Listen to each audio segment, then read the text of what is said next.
नमस्कार, मैं हूं सैयद सुहेल और आप देख रहे हैं आपका नंबर 1 शो ये भारत की बात है। होगी देश की हर बात, दिखाएंगे आपको देश और दुनिया की तमाम बड़ी खबरें। बेहद बड़ा दिन है, भारत के लिए फख्र का दिन है, गर्व का दिन है। पूरी दुनिया के नेता दिल्ली में मौजूद हैं। डिनर शुरू हो चुका है।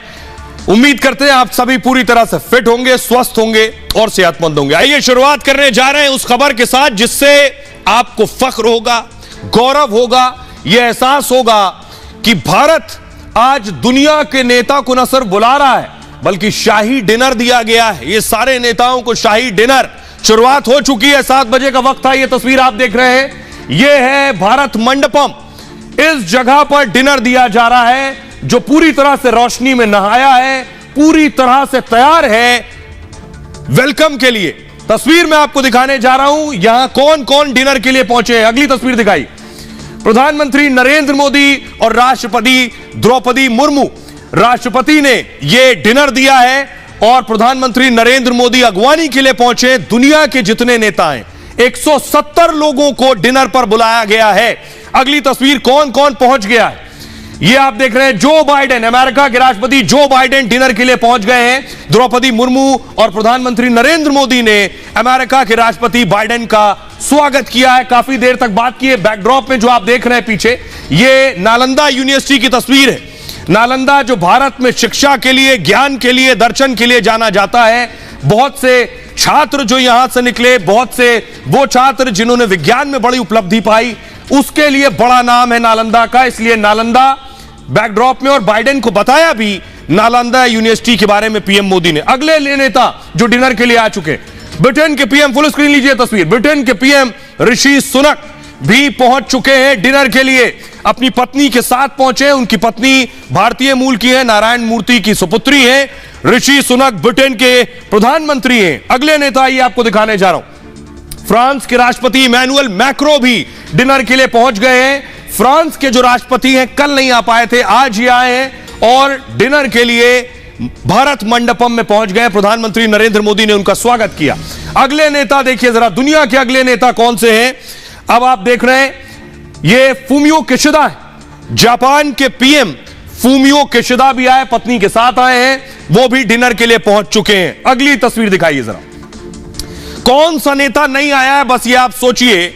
दुनिया के बड़े बड़े नेता पहुंच चुके हैं और भारतीय व्यंजन, भारतीय खाने जो हम आप खाते हैं वो खाने का आज स्वाद लेने वाले हैं। रूस के विदेश मंत्री सरगेई लावरोव को आप इस वक्त देख रहे हैं। पुतिन नहीं आए, उन्होंने विदेश मंत्री को भेजा है। अगली तस्वीर दिखाइए जरा, बांग्लादेश की पीएम आप देख रहे हैं शेख हसीना पहुंची हैं, उनका भी वेलकम किया गया। शी जिनपिंग नहीं आए हैं। जिनपिंग ने किसे भेजा, अगली तस्वीर दिखाई, शी जिनपिंग ने वहां के जो प्रधानमंत्री हैं चीन के, उन्हें भेजा है, ली कियांग को। तो चीनी प्रधानमंत्री आए हैं, उनका भी वेलकम किया गया है। तो अंदर दस्तरख्वान बिछ चुका है। मेहमान नवाजी के लिए प्रधानमंत्री नरेंद्र मोदी तैयार हैं। और आपको बताऊं, आज ये सारे विदेशी भारतीय खाने का स्वाद और मजा लेने वाले हैं। ये रिपोर्ट देखिए।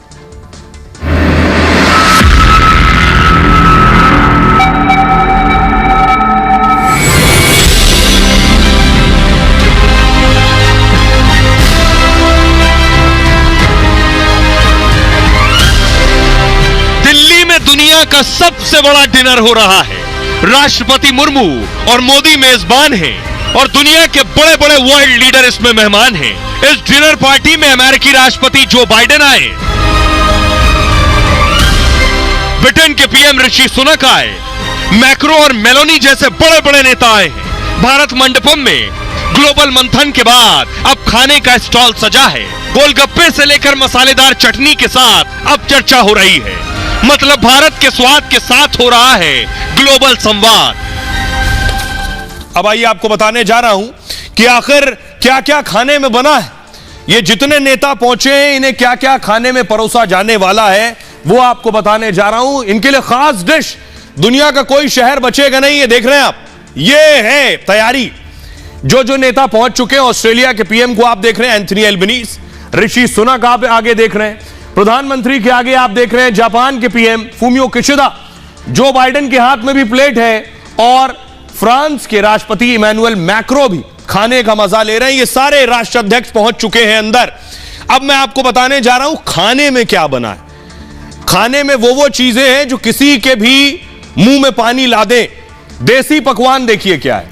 बिहार के जो लोग हैं और बिहार के नहीं है वो भी जानते हैं, बिहार की लिट्टी चोखा भी है खाने में, राजस्थान का दाल बाटी चूरमा भी है, बंगाल के रसगुल्ले भी बने हैं, ममता बनर्जी भी आई हैं वैसे, पंजाब का दाल तड़का भी है, और दक्षिण भारत का उत्पम, इडली और मसाला डोसा है। एक बात आप याद रखिए कि सारे राज्यों की स्पेशलिटी जो है, जो खासियत है, वो सब इसमें शामिल की गई है, जिससे हम दिखा सके कि हिंदुस्तान की विविधता क्या है। जम्मू कश्मीर से लेकर आप केरल तक चले जाइए, इधर नॉर्थ ईस्ट से आप गुजरात तक चले जाइए, अलग अलग राज्य, अलग अलग खाना, वो सब दिया गया।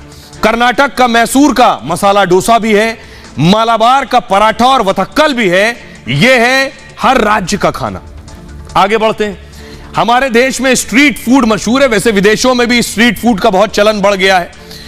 स्ट्रीट फूड में क्या क्या है? चांदनी चौक से मुंबई चौपाटी तक का खाना है। इसमें दही भल्ला, समोसा, आलू टिक्की है जो उत्तर भारत में अच्छे खासे तरीके से खाई जाती है, भेलपूड़ी, गोलगप्पे और पापड़ी चाट है, दही पूड़ी, सेव पूरी और मिर्ची वड़ा भी है, वड़ा पाव मुंबई वाला, बीकानेरी दाल पराठा भी है, लीलवा कचौड़ी है, जोधपुरी कचौड़ी भी है। और अब देखिए सैलेड में क्या क्या है। देसी हरा भरा सलाद है, चना सुंदल है, और पास्ता और ग्रिल्ड वेजिटेबल सलाद भी है। साथ ही साथ अब आ जाइए मेन कोर्स की बात करते हैं कि खाना क्या खाना है। ये सब तो अभी सलाद और स्टार्टर हो गया। खाना है दाल सब्जी में काजू, मटर, मखाना, सब्ज कोरमा है, और पनीर लबाबदार है, पनीर तिल वाला है, ज्यादा ज्वार दाल तड़का है। इसके अलावा फॉरेस्ट मशरूम है, कटहल गैलेट और कुरकुरी भिंडी भी है। ये वो वाले व्यंजन है जो अमूमन सभी ने चखे होंगे, खाए होंगे। तंदूर आलू है, केरल के लाल चावल हैं और वनम है। इसके अलावा प्याज जीरा का पुलाव है, जाफरानी गुच्ची पुलाव भी है खाने में, और खीरे का रायता है, सादा दही है, इमली की चटनी है। यानी ऐसे ऐसे खाने हैं जो विदेशी मेहमानों ने शायद ही पहले खाए हो। रोटी पराठे में क्या है? तंदूरी रोटी है, बटर नान, कुलचा है खाने में, मक्के की रोटी है, लच्छा पराठा है खाने में। अब देखिए प्रधानमंत्री एक चीज को बहुत प्रमोट कर रहे हैं, वो है मोटा अनाज।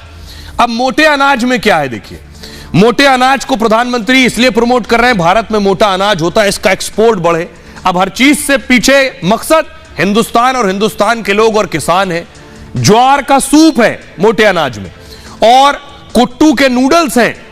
इसके अलावा रागी के डिम सम है, ये मोटे अनाज में है। दही चटनी पर बाजरे की पत्ती भी है।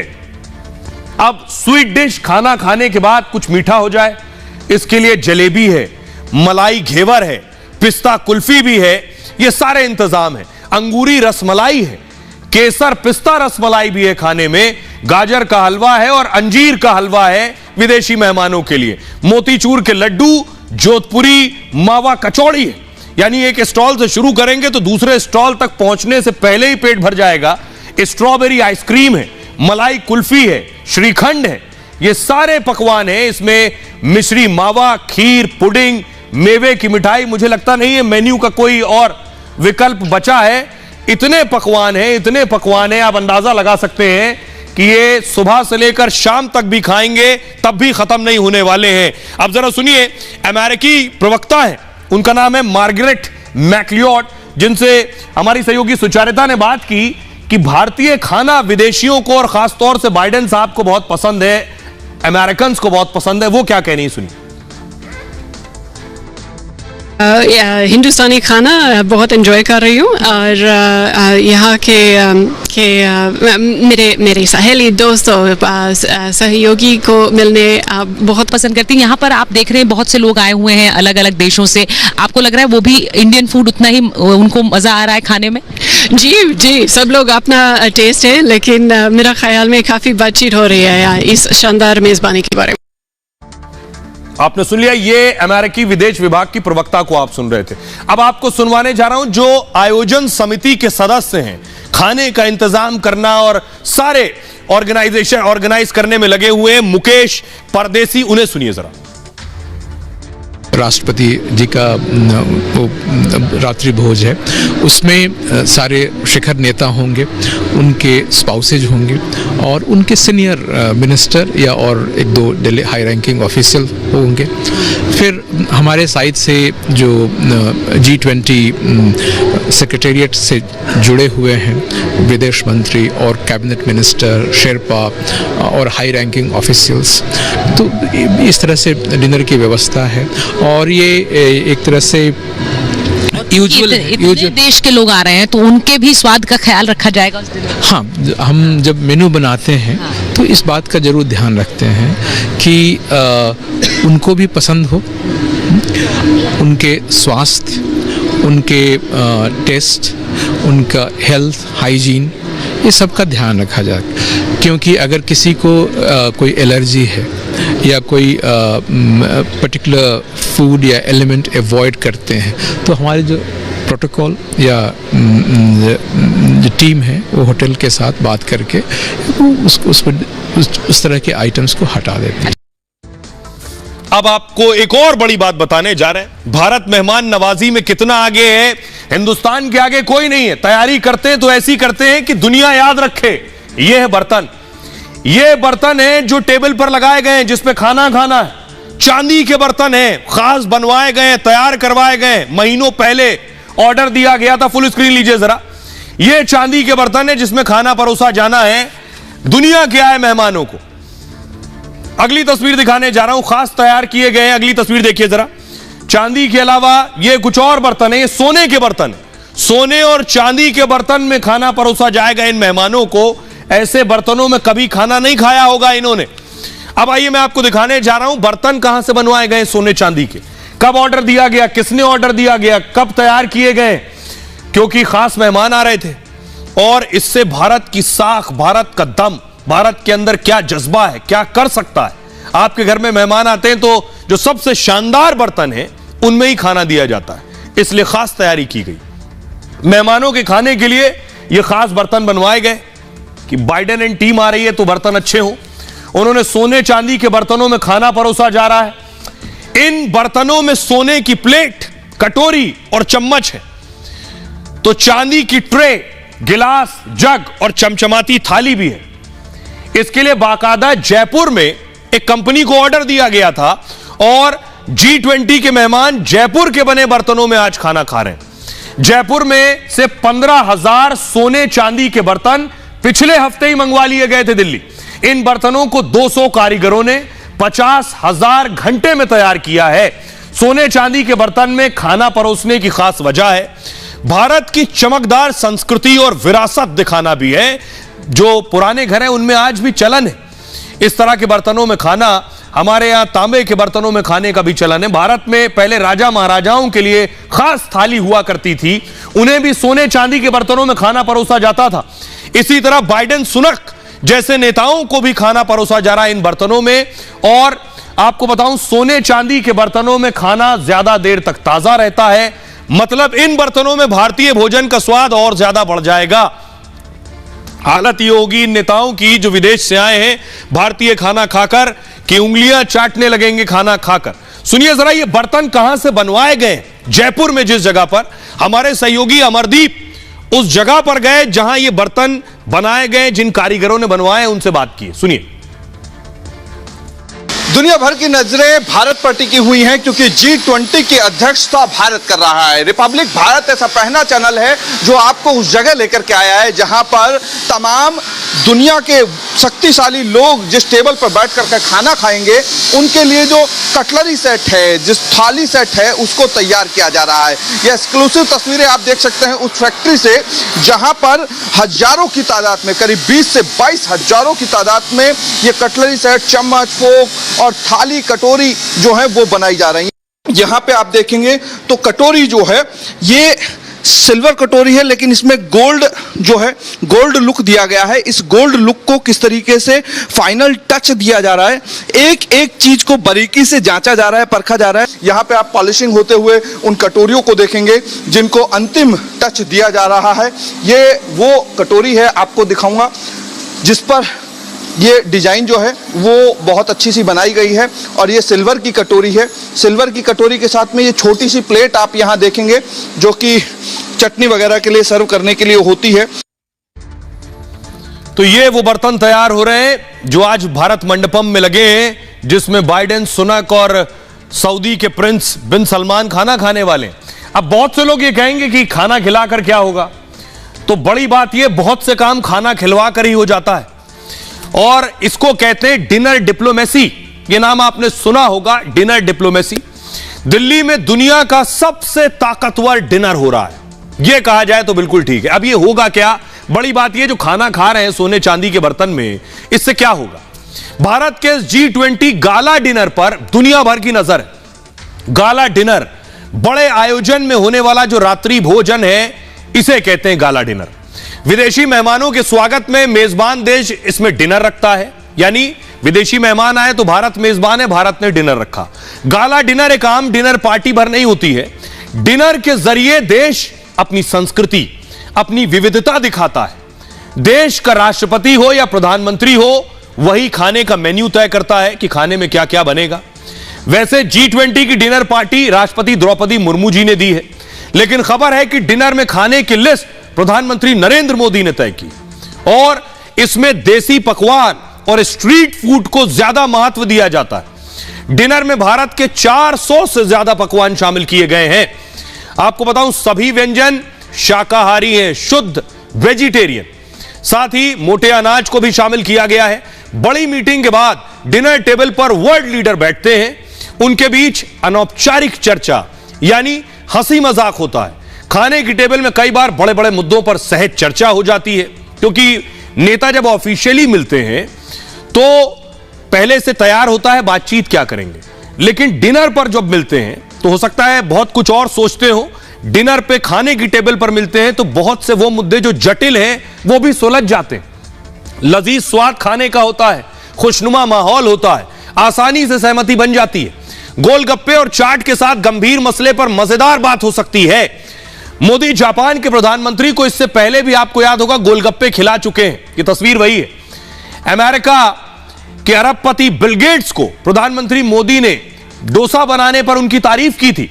मतलब मोदी की दुनिया भर के नेताओं के साथ पहले ही बहुत अच्छी केमिस्ट्री है और इस तरह के डिनर से वर्ल्ड लीडर के बीच वो और खास हो गए। इस तरह के डिनर की तैयारी बहुत पहले ही हो जाती है। प्रोटोकॉल के तहत मंत्री और अधिकारी देखरेख में लगे रहते हैं, तय ये करते हैं कि किसी विदेशी मेहमान को कोई खास परेशानी ना हो, डिनर के दौरान खुशनुमा माहौल बना रहे और इसका जिम्मा खाने के साथ साथ नृत्य, संगीत, सांस्कृतिक कार्यक्रम भी होते हैं, जिससे भारत की पहचान और संस्कृति से भी तारुफ कराया जा सके। अब जरा सुनिए, ये जो डिनर कराया जा रहा है, इस डिनर डिप्लोमेसी से होगा क्या। पूर्व राजनयिक हैं अचल मल्होत्रा साहब और डिफेंस एक्सपर्ट प्रफुल्ल बख्शी, दोनों को सुनिए। पाकिस्तान का नाम लिए हुए पाकिस्तान के ऊपर तंज कसा गया है। इसी तरह से ये कहना कि जो इन्हें आतंकवादियों को हम यूएन की लिस्टिंग में करते हैं और उस पर कोई कंट्री को, किसी को रोड़ा नहीं अटकाना चाहिए, तो ये भी एक तरीके से चाइना को ही एड्रेस किया गया है। क्योंकि कई बार ऐसा होता है कि हमारे यूएन की प्रोसीडिंग्स में जिसे हम टेररिस्ट घोषित कराना चाहते हैं तो टेक्निकल रीजन से चाइना उस पर अड़ंगे लगाता रहा है। तो ये कुल मिला के ये बहुत ही सकारात्मक अप्रोच है और बहुत बड़ा कंसेंसस एक बहुत बड़े मुद्दे पे, एक ग्लोबल मुद्दा बन चुका है कि जो मीटिंग्स में, डिनर में, मीटिंग्स में, कॉकटेल्स में जब बात होती है, आदमी खुल के बात करता है, आदमी अपने सीरियसली बात करता है और उसके अंदर कोई ऐसी उसके गार्ड्स अप नहीं होते। क्लाइमेटोलॉजी की बात आएगी, क्लाइमेटोलॉजी में या क्लाइमेट फाइट के अंदर बात आएगी कि आप क्या कैसे कंपनसेशन करेंगे, फाइनेंसेस कौन करेगा, कई अड़चने जो बात होती हैं वो डिनर डिप्लोमेसी में बिल्कुल सॉल्व हो जाती हैं। डिफेंस डील की बात होगी, जब जो हम फ्रांस से इंजन की बात होगी, तो इंजन का क्या R&D में वो कितना देगा कितना नहीं देगा, एक बार डिनर पे जब बात हो जाती है उसके बाद कोई पीछे नहीं देखता। तो डिनर शुरू हो चुका है, पकवान सज चुका है, खाने की शुरुआत हो चुकी है, लेकिन खाना किसने बनाया है, वो कौन शेफ हैं जिन्होंने खाना बनाया है, ये मैं आपको बताऊंगा। लेकिन देखिए जरा खाना बनाने वाले शेफ कौन से हैं, ग्राफिक्स प्ले कीजिए प्लीज। ये आप देख रहे हैं, ये वो शेफ हैं जिन्होंने खाना बनाया है। इन सब के नाम भी आगे लिखे हैं। अजय चोपड़ा उधर कॉर्नर में आप देख रहे हैं, उनके बगल में कुणाल कपूर है और अनाहिता ढोडी। ये हैं जिन्होंने डिनर तैयार किया है विदेशी मेहमानों के लिए। सबसे पहले कुणाल कपूर के बारे में बताऊं, राष्ट्राध्यक्षों की पत्नियों के लिए खाना बना रहे हैं कुणाल कपूर। ये हैं कुणाल कपूर साहब, और कुणाल कपूर मशहूर भारतीय शेफ हैं, मास्टर शेफ इंडिया में मेजबानी कर चुके हैं और मास्टर शेफ इंडिया में मशहूर जज भी रहे हैं। खाना बनाने के साथ साथ पकाने की भी क्लास देंगे ये जो राष्ट्राध्यक्ष हैं उनकी पत्नियों को। अगला नाम है अनाहिता। अनाहिता ढोडी जो है खाना बनाने वाली 3 सदस्यीय टीम का हिस्सा है ये, और अनाहिता ढोडी दिल्ली के एक प्रसिद्ध शेफ भी हैं। आपको बताऊं, पारसी व्यंजन की विशेषज्ञ भी माना जाता है अनाहिता को। विश्व स्तर पर पारसी व्यंजनों को लोकप्रिय बना रही है अनाहिता। 3 सदस्यीय शेफ टीम का हिस्सा है अजय चोपड़ा। अजय चोपड़ा भी इस टीम में शामिल हैं, भारतीय प्रसिद्ध शेफ और रेस्टोरेंट सलाहकार हैं। साथ ही साथ भारत के साथ अंतर्राष्ट्रीय व्यंजनों के विशेषज्ञ भी हैं। ये मास्टर शेफ इंडिया सीजन 1 और 2 के होस्ट रह चुके हैं। 700 शेफ विदेशी मेहमानों का खाना बना रहे हैं और 400 से ज्यादा व्यंजन मेहमानों को परोसे जाएंगे इस दौरान। भारतीय व्यंजन के साथ ही विदेशी व्यंजन भी इसमें शामिल किए गए हैं। किचन में मेहमानों की पसंद का खाना भी बनेगा। भारत मंडपम में लाइव किचन भी बनाया गया, यानी उस दौरान भी वहां खाना बनता रहेगा और ये सारे शेफ होंगे वहां। दरअसल इस पूरी टीम में जो इतना खाना मैंने शुरू में आपको बताया, लंबा चौड़ा मेन्यू है, इसे 1 2 3 आदमी नहीं बना सकते। 700 शेफ की टीम है, उनमें से एक सदस्य है, उनसे बात की हमारी सहयोगी अनामिका ने, जरा सुनिए। 120 शेफ्स की टीम है, तो हम लोग डेली बेसिस पे इंटरेक्ट करते हैं, डिस्कशन करते हैं अपने डिशेस के बारे में, क्यों न्यू डिशेस इंट्रोड्यूस करना है या हमें कुछ क्रिएटिव करना है, तो हम डिस्कस करते हैं। उसके फूड ट्रायल्स करते हैं। वो फूड ट्रायल्स हम जो करते हैं ताकि हमारी डिश बिल्कुल परफेक्ट हो, जो हम सर्व कर रहे हो बिल्कुल परफेक्शन के साथ जाए। तो अभी ये ट्रायल चल ही रहा है या सब कुछ डिसाइड हो चुका है, मेन्यू डिसाइड लगभग हो चुका है? हाँ, मेन्यू ऑलमोस्ट डिसाइड हो गया है और ये तैयारियां आज से नहीं, जैसे मैंने पहले भी कहा था, हमारे पूरी 120 लोगों की शेफ की टीम इसमें लगी हुई, ताकि जिस दिन हमारे विदेशी मेहमान आएंगे उस दिन किसी तरह की कोई गलती की गुंजाइश ना हो। तो जैसे जैसे जहाँ पर रिक्वायरमेंट्स आएंगी हम लोग उसी तरह से काम करेंगे। जैसे कि विदेशी मेहमानों का फ्लेवर्स और उनकी लाइकिंग्स को ध्यान में रखते हुए और हमें उनको अपना इंडियन खाना भी खिलाना है, तो हमने उनका खाना और अपना खाना दोनों के फ्लेवर्स को मर्ज कर दिया। खाया, जैसे कहते हैं कि पहले आंखों से खाने को देखा जाता है और बाद में वो खाया जाता है, तो जो फर्स्ट इंप्रेशन है वो नजर आना चाहिए प्रेजेंटेशन में। बड़ी अच्छी बात कह रहे हैं, पहले आंखों से खाने को देखा जाता है, यानी खाना दिखने में भी खूबसूरत दिखे, प्रेजेंटेशन अच्छा हो, उस पर कोशिश की गई है। लेकिन सिर्फ राष्ट्राध्यक्ष या दुनिया के नेता नहीं आ रहे डिनर में, हमारे देश के मुख्यमंत्रियों को भी न्योता दिया गया है। ये आप देख रहे हैं नीतीश कुमार भी पहुंचे हैं। ये उनकी गाड़ी की तस्वीर आप देख रहे हैं, नीतीश कुमार नजर आ रहे हैं। नीतीश कुमार डिनर के लिए आए हैं बिहार से, इस डिनर में शामिल होने के लिए पहुंचे। अगली तस्वीर दिखाई जरा। ये आप देख रहे हैं महाराष्ट्र के मुख्यमंत्री एकनाथ शिंदे भी दिल्ली पहुंचे इसी डिनर में शामिल होने के लिए। तो अब आपको बताता हूं कौन कौन से मुख्यमंत्री आ रहे हैं, कौन कौन जिन्हें बुलाया गया था लेकिन नहीं आ रहे हैं, और कौन रूठ गया है। बहुत से फूफा भी बन जाते हैं जो रूठ जाते हैं। देखिए, आप देख रहे हैं, सबसे पहले इस टेबल पर चलते हैं जहां बीजेपी के मुख्यमंत्री हैं। सीएम योगी आदित्यनाथ भी इस डिनर में शामिल हो रहे हैं। भूपेंद्र पटेल गुजरात के मुख्यमंत्री और मध्य प्रदेश के मुख्यमंत्री शिवराज सिंह चौहान भी शामिल हो रहे हैं इसमें। उत्तराखंड के सीएम पुष्कर धामी भी पहुंचे। अब देखिए, विपक्षी नेता जिन्हें बुलाया गया इस डिनर के लिए, एमके स्टालिन भी पहुंचे हैं। दिल्ली के मुख्यमंत्री अरविंद केजरीवाल डिनर में शामिल हो रहे हैं। बिहार के सीएम, तस्वीर मैंने आपको दिखाई, नीतीश कुमार भी इस डिनर में पहुंच रहे हैं और ममता बनर्जी भी डिनर के लिए पहुंच रही हैं। हेमंत सोरेन झारखंड के मुख्यमंत्री भी इस न्योते में पहुंच रहे हैं। भगवंत मान पंजाब के मुख्यमंत्री भी पहुंच रहे हैं। लेकिन कौन नहीं आ रहा है और क्यों नहीं आ रहा है ये आगे बताऊंगा। सोचिए, ममता बनर्जी भी गई हैं, नीतीश कुमार भी गए हैं, अरविंद केजरीवाल भी गए, एमके स्टालिन भी गए। ये विरोधी नेता है, इंडिया अलायंस के नेता है, इनके लिए देश इंपॉर्टेंट है। G20 की बैठक में गए। लेकिन अशोक गहलोत राजस्थान के मुख्यमंत्री नहीं आए, छत्तीसगढ़ के मुख्यमंत्री, कांग्रेसी मुख्यमंत्री भूपेश बघेल भी नहीं आए, कर्नाटक के सीएम सिद्धारमैया भी नहीं आए, यानी जहां जहां कांग्रेस की सरकार है उनके सीएम नहीं आए। तेलंगाना के सीएम चंद्रशेखर राव भी नहीं आए और आंध्र प्रदेश के सीएम जगन मोहन रेड्डी भी नहीं पहुंचे हैं।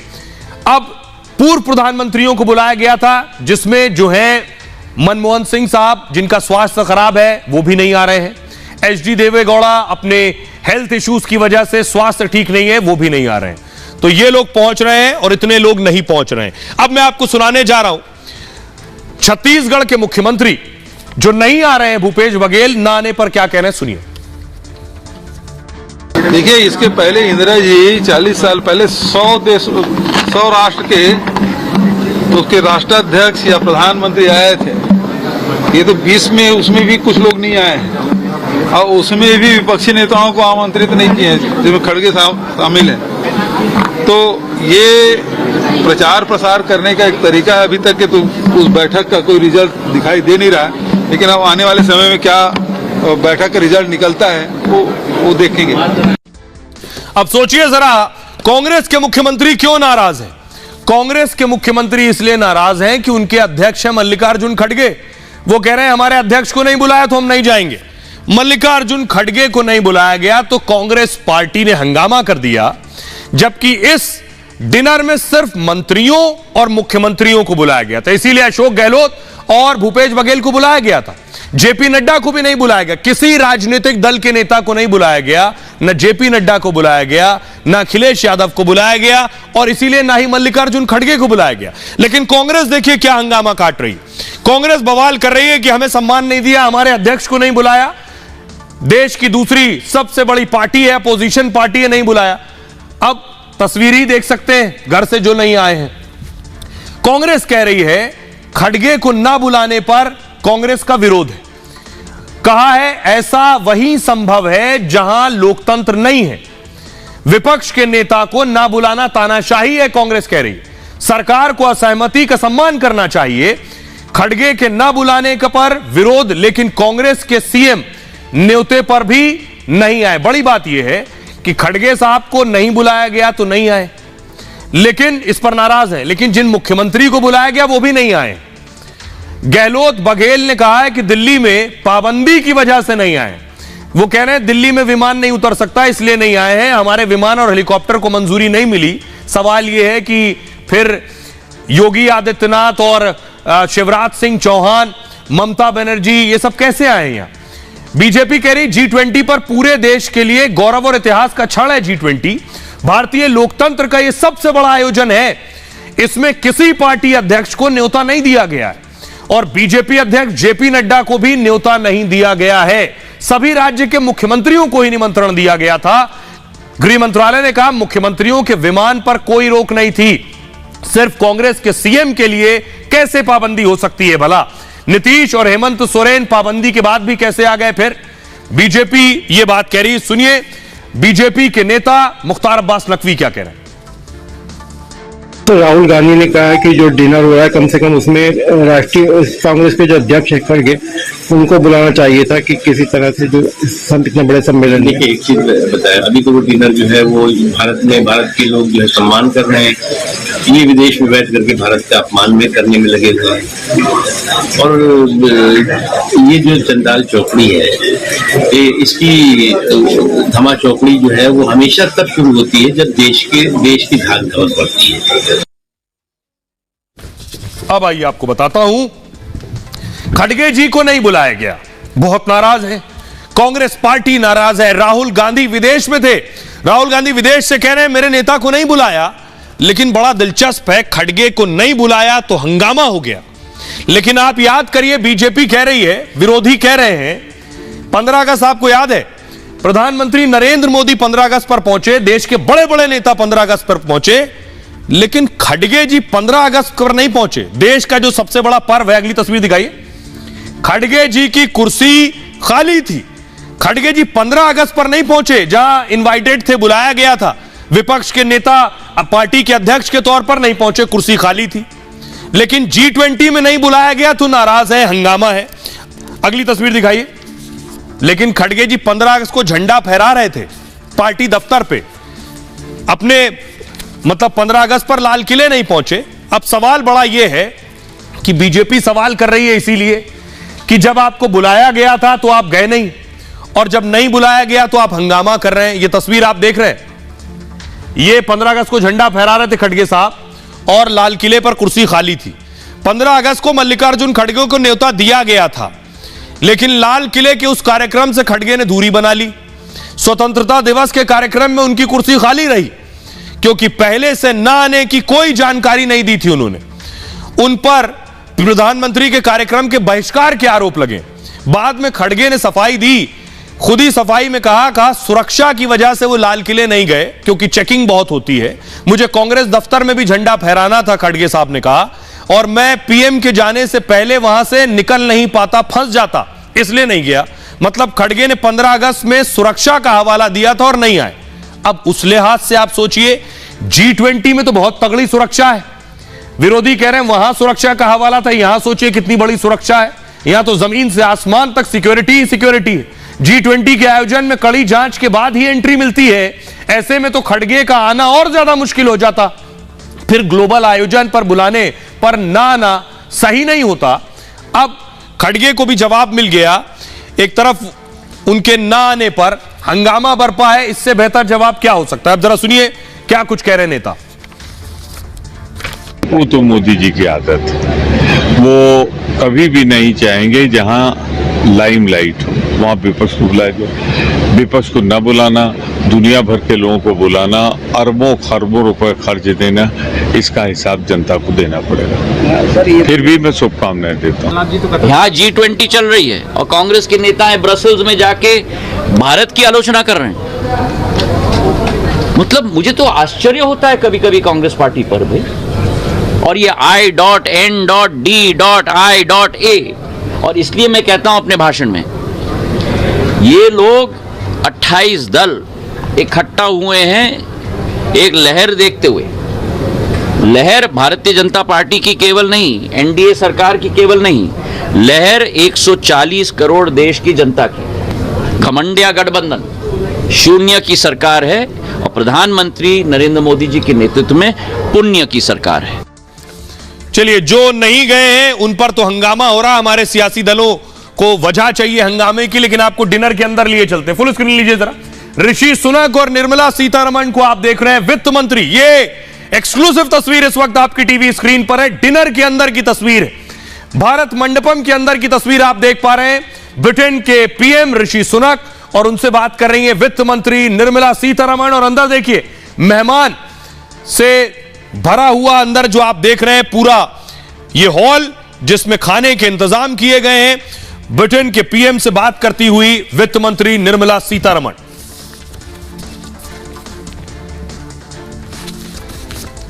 अब आपको दिखाने जा रहा हूं, ये तो डिनर जो चल रहा है, जो तस्वीर आती जाएगी वो मैं आपको दिखाऊंगा, क्या क्या बना है, क्या क्या खिलाया गया वो। लेकिन आज शुरुआत कैसे हुई, ये भारत मंडपम सुबह सुबह प्रधानमंत्री नरेंद्र मोदी पहुंचे, तड़के जल्दी सुबह बाकी राष्ट्र अध्यक्ष भी पहुंचे। तो आइए अब आपको दिखाता हूं कौन कौन सुबह पहुंचे और प्रधानमंत्री ने कैसे वेलकम किया, क्या खास इंतजाम किए गए थे सुबह पहुंचने के बाद। ये देखिए जरा, ये तस्वीर जो आप देख रहे हैं, प्रधानमंत्री नरेंद्र मोदी से सबसे पहले मिले जो बाइडेन। जो बाइडेन के मिलने के तरीके से आपको अंदाजा होगा, ये देखिए। उसके बाद ऋषि सुनक पहुंचे, प्रधानमंत्री ने उनका वेलकम किया। अगले नेता थे मोहम्मद बिन सलमान, क्राउन प्रिंस सऊदी अरब के, प्रधानमंत्री उनसे मिले। इसके बाद आए राष्ट्रपति यूएई के शेख मोहम्मद बिन जायद अल नाहयान, उनको रिसीव किया प्रधानमंत्री नरेंद्र मोदी ने। ये सारे नेता अंदर जो जा रहे हैं G20 समिट में शामिल होने जा रहे हैं। अगली थी इटली की प्रधानमंत्री जॉर्जिया मेलोनी। उसके बाद आए कनाडा के प्रधानमंत्री जस्टिन ट्रूडो, प्रधानमंत्री ने वेलकम किया। और ये जो आप देख रहे हैं ये जर्मनी के चांसलर हैं ओलाफ शोल्स, प्रधानमंत्री ने उनका भी वेलकम किया। इसके बाद तुर्की के राष्ट्रपति रेसेप तैयब एर्दोगन की एंट्री हुई। अगला नाम था चीन के प्रधानमंत्री ली कियांग, उनका वेलकम किया पीएम मोदी ने। बांग्लादेश की प्रधानमंत्री शेख हसीना पहुंची G20 में भारत मंडपम में, और ऑस्ट्रेलिया के पीएम एंथनी एल्बनीज पहुंचे। और आप खास चीज जो आप देख रहे हैं, जहां खड़े हैं ये नेता, पीछे आपको एक चक्र नजर आ रहा है, गोल चक्र। यह चक्र क्या है सोचिए जरा, क्यों खासतौर पर इसे उस बैकड्रॉप में उस पीछे लगवाया गया जहां दुनिया के सारे बड़े नेता पहुंच रहे हैं। आज पूरे दिन इस चक्र को लेकर बहुत चर्चा हुई कि यह पीछे क्या बना हुआ है, कौन सा पहिया है जिस पर प्रधानमंत्री नरेंद्र मोदी बाइडेन से बात कर रहे हैं, उन्हें दिखा भी रहे हैं। वो तस्वीर मैं आपको दिखाने जा रहा हूं। अगर बाइडेन की वो तस्वीर है जिसमें बाइडेन दिखा रहे हैं, ये आप देख रहे हैं, ये कोणार्क, फुल स्क्रीन लीजिए जरा, ये उड़ीसा में कोणार्क मंदिर है और वहां आप देख रहे हैं जो चक्र बना हुआ है, ये चक्र नजर आ रहा है, यही प्रधानमंत्री ने बैकड्रॉप में पीछे बनवाया था। आइए आपको बताता हूं कि आखिर वो तस्वीर मैं आपको दिखाने जा रहा हूं जो बाइडेन को प्रधानमंत्री समझाते रहे, दिखाते रहे। वो तस्वीर देखिए जरा, ये आप देख रहे हैं, ये तस्वीर नहीं है, माफ कीजिएगा। आइए अब आपको दिखाने जा रहा हूं मैं कि कोणार्क का जो मंदिर है उसकी क्या खासियत है। प्रधानमंत्री जो बाइडेन से जब मिले तो जो बाइडेन को भी वो दिखा रहे थे, तस्वीर देख रहे हैं, यही तस्वीर मैं दिखाना चाह रहा था आपको, इसके विजुअल्स। ये जो आप देख रहे हैं, ये प्रधानमंत्री नरेंद्र मोदी ने बाइडेन को बताया इस चक्र के बारे में, ये पीछे क्या लगा हुआ है। अब ये मंदिर आप देख रहे हैं, उड़ीसा का मंदिर है, इसमें आपको वही नजर आ रहा है। अब इसकी खासियत दिखाते हैं। प्रधानमंत्री का मकसद होता है देश की संस्कृति सभ्यता से जुड़ी हुई चीजों को दिल्ली तक लेकर आए, विदेश से आ रहे मेहमानों से रूबरू कराएं, जिससे वो भारत की संस्कृति और सभ्यता के बारे में जाने समझे भी। भारत मंडपम में यह कोणार्क चक्र लगा हुआ, इस चक्र का निर्माण 13वीं शताब्दी में हुआ था। राजा नरसिम्हादेव प्रथम के राज में यह बनाया गया था। और आपको बताऊं, ओडिशा के प्रसिद्ध सूर्य मंदिर में इसका निर्माण हुआ। साथ ही साथ इस चक्र को भारत की सांस्कृतिक धरोहर भी माना जाता है। भारत के प्राचीन ज्ञान, उन्नत सभ्यता का यह प्रतीक है। भारत के वास्तुशिल्प की उत्कृष्ट कला का भी यह नमूना है। कोणार्क चक्र की घूमती गति समय को दर्शाती है। यह जो चक्र घूमता हुआ नजर आए तो यह समय को उस दौर में दर्शाता था। काल चक्र के साथ प्रगति और निरंतर परिवर्तन का प्रतीक भी यह चक्र है। यह चक्र लोकतंत्र के पहिए का शक्तिशाली प्रतीक है। लोकतांत्रिक आदर्शों के लचीलेपन को भी यह दर्शाता है, साथ ही समाज की प्रगति में के प्रति प्रतिबद्धता को भी दिखाता है। यह सारी खासियत है इसकी। सुनिए क्या कुछ कह रही हैं अमेरिकी प्रवक्ता मार्गरेट। बहुत अच्छा लगता है, बहुत शानदार मेज़बानी कर रहे हैं और इंडिया के पूरे विविधता दिखा रहे हैं। हमारे नेताओं के बीच में एक वार्म रिलेशनशिप है। मेरा ख्याल में कि ना सिर्फ हमारे नेताओं बल्कि हमारे पीपल टू पीपल में भी काफ़ी अच्छे अच्छे संबंध है। और हम ये भी कह रहे हैं कि इंडियन अमेरिकन एक लिविंग ब्रिज है जो हमारे जो इंडिया के स्वाद अमेरिका को डाला और हमारे रिश्ता काफ़ी करीब रखते हैं। अभी आपने देख लिया भारत और अमेरिका के रिश्तों पर क्या कह रहे हैं प्रवक्ता। डिनर जो चल रहा है उसकी तस्वीर एक और आई आपको दिखाने जा रहे हैं। ये देखिए, बांग्लादेश की पीएम शेख हसीना को आप देख रहे हैं, जनरल वीके सिंह जो मंत्री हैं और निर्मला सीतारमण वित्त मंत्री खड़ी हैं, अनुराग ठाकुर को आप देख रहे हैं केंद्रीय मंत्री। ये डिनर के अंदर की तस्वीरें इस वक्त आ रही हैं। बहरहाल अब मैं आपको दिखाता हूं G20 जो आज हो रही थी दिन में, वो तस्वीर मैं आपको दिखाने जा रहा हूं। ये G20 समिट की तस्वीर है। इस हॉल में ये G20 समिट हो रही थी और यहां एक बहुत बड़ा काम हिंदुस्तान ने किया है। भारत ने वो कर दिखाया है जो अब तक शायद कोई नहीं कर पाया। भारत ने अफ्रीकन यूनियन को G20 का हिस्सा बनाया जिसके अंदर 55 देश हैं। प्रधानमंत्री ने कैसे वेलकम किया जरा वो सुनिए। पहले प्रस्ताव रखा था कि अफ्रीकन यूनियन को G20 की स्थायी सदस्यता दी जाए। मेरा विश्वास है कि इस प्रस्ताव पर हम सबकी सहमति है। आप सबकी सहमति से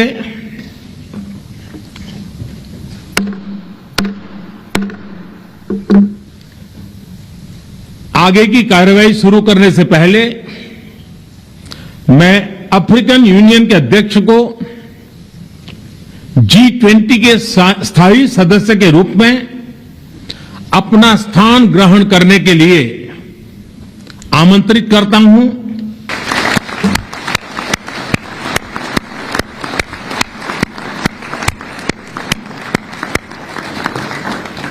एक्सेलेंसी,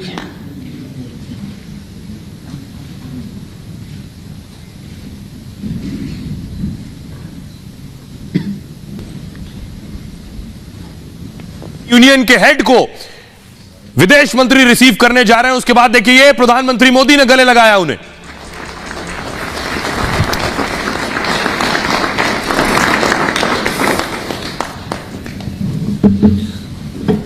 तो प्रधानमंत्री नरेंद्र मोदी ने अफ्रीकन यूनियन को G20 का हिस्सा बनाया है, उसका प्रस्ताव रखा।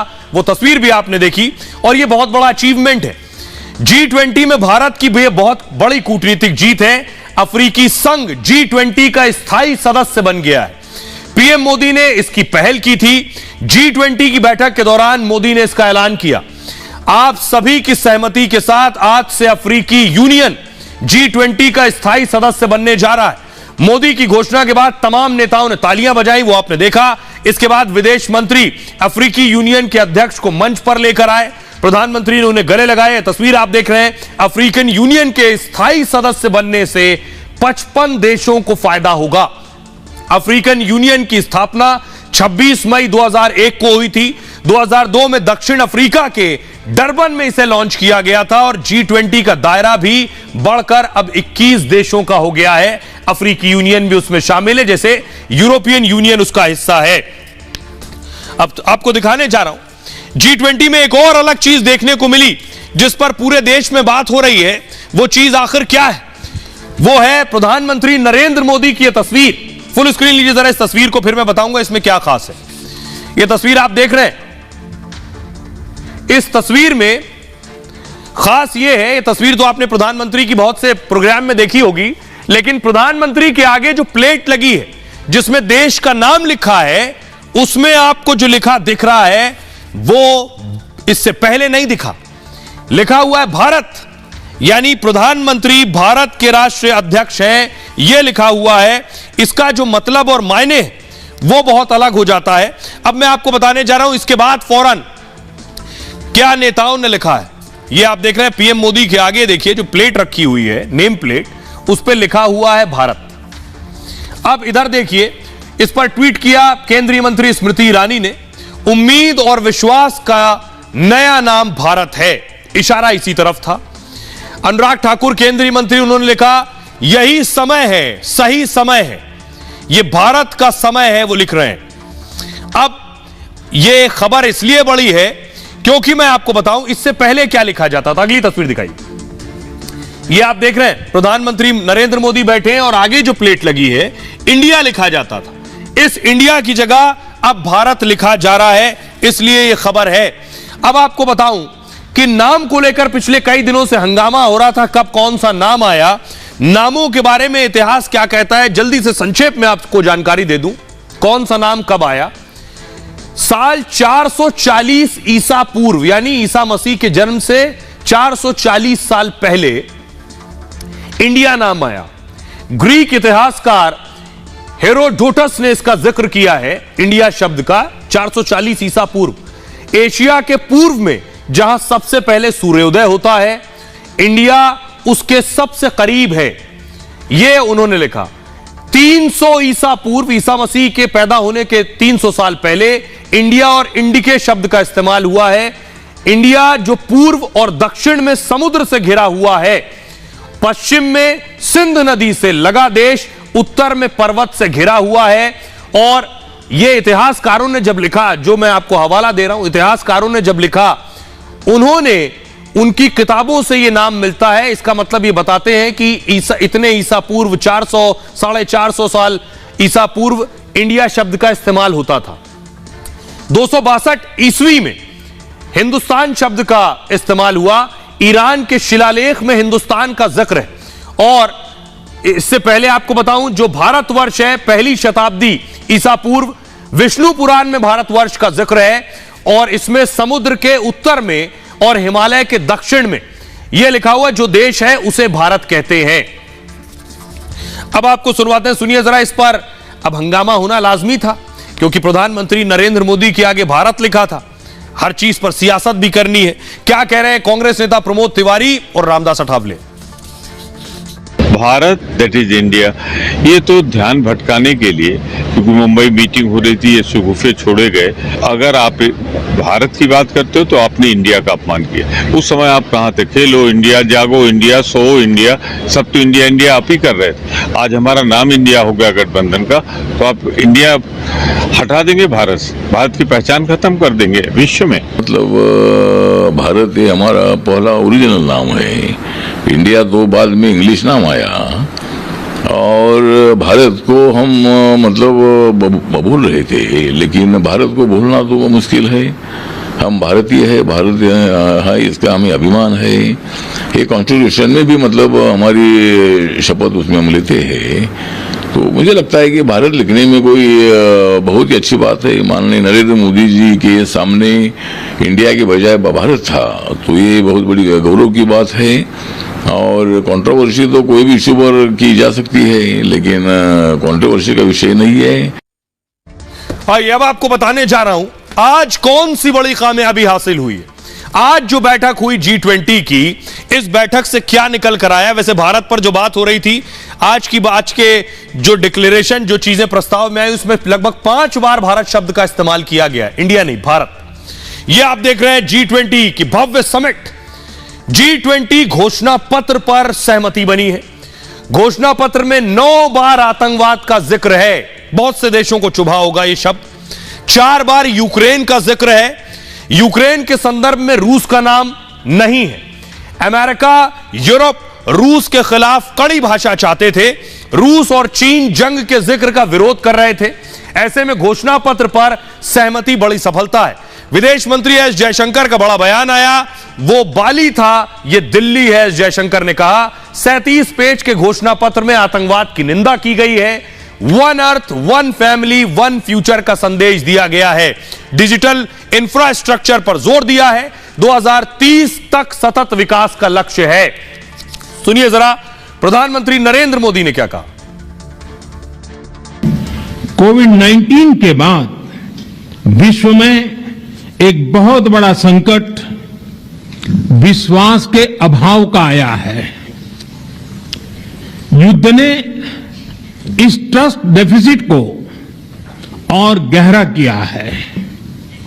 जब हम कोविड को हरा सकते हैं तो हम आपसी विश्वास पर आए इस संकट पर भी विजय प्राप्त कर सकते हैं।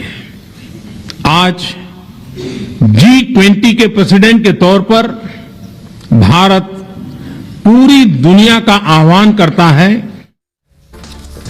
आइए, प्रधानमंत्री नरेंद्र मोदी को आपने सुन लिया। खबरों में आगे बढ़ते हैं। आज की एक और बड़ी खबर है। बड़ी खबर यह है कि एक पूर्व मुख्यमंत्री की गिरफ्तारी हो गई। जी हां, चंद्रबाबू नायडू की गिरफ्तारी हुई है एक करप्शन के मामले में। आंध्र में चंद्रबाबू नायडू अरेस्ट कर लिए गए। तस्वीर आप देख रहे हैं, फुल स्क्रीन लीजिए जरा। चंद्रबाबू नायडू को सीआईडी की टीम ने गिरफ्तार किया है। सीआईडी की टीम पहुंची, भ्रष्टाचार के मामले में इनकी गिरफ्तारी हुई है। सीआईडी की टीम सवाल जवाब कर रही है। चंद्रबाबू नायडू के चेहरे से, बॉडी लैंग्वेज से आपको पता चल रहा होगा, उन्हें अंदाजा है कि वो फंस चुके हैं। अगली तस्वीर प्ले कीजिए जरा। उसके बाद उनकी गिरफ्तारी के बाद उन्हें मेडिकल के लिए ले जाया गया। उनका मेडिकल हो रहा है, बीपी चेक हो रहा है। चंद्रबाबू नायडू का ब्लड प्रेशर नापा जा रहा है। गिरफ्तारी से पहले इस तरह के मेडिकल होते। अब आपको बताता हूं आखिर चंद्रबाबू नायडू की गिरफ्तारी क्यों हुई है। चंद्रबाबू नायडू की गिरफ्तारी के पीछे वजह है, यह तस्वीर आप देख रहे हैं उनकी गिरफ्तारी की। भ्रष्टाचार केस में नायडू गिरफ्तार हुए हैं। करप्शन का केस उनके ऊपर है। नंद दयाल के वजह से गिरफ्तारी हुई है। करप्शन का केस क्या है? सीआईडी ने सुबह 6 बजे उन्हें गिरफ्तार किया है और तब नायडू एक बस में आराम फरमा रहे थे जिस वक्त, और एक जनसभा के बाद आराम कर रहे थे नायडू। उनके खिलाफ गैर जमानती वारंट जारी हुआ था।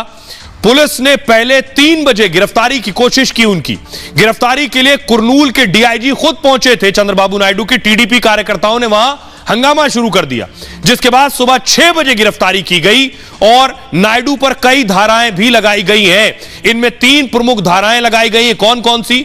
धारा 120B यानी आपराधिक साजिश, इसके अलावा प्लीज फास्ट मूव कीजिए, धारा 420 धोखाधड़ी, धारा 465 जालसाजी और इसके अलावा कई और धाराएं लगाई गई हैं।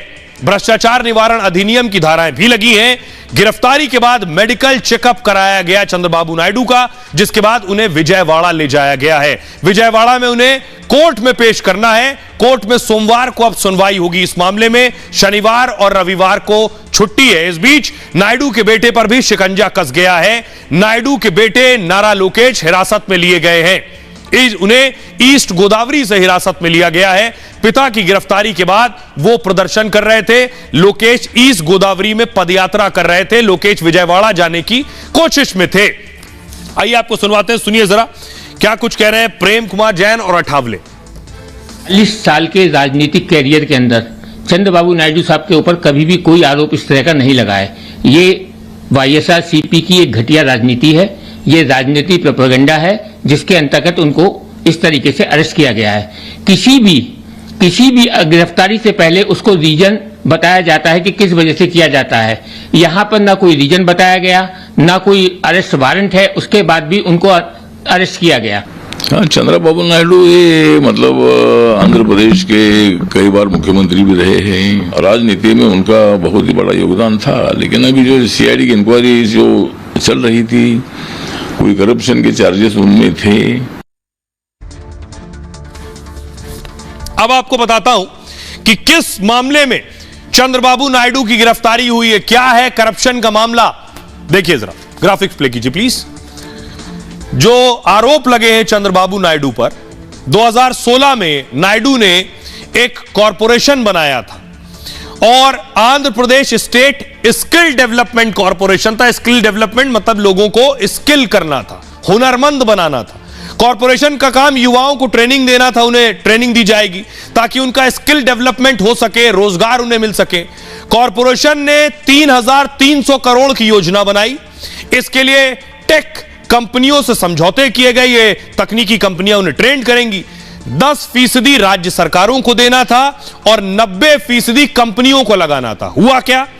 नायडू सरकार ने 371 करोड़ रुपए दे दिए और कंपनियों ने कोई निवेश नहीं किया, कोई स्क्रूटनी नहीं, कोई जांच नहीं, कुछ नहीं की नायडू सरकार ने, बल्कि सरकार के पैसे को कहीं और लगा दिया इन कंपनियों ने।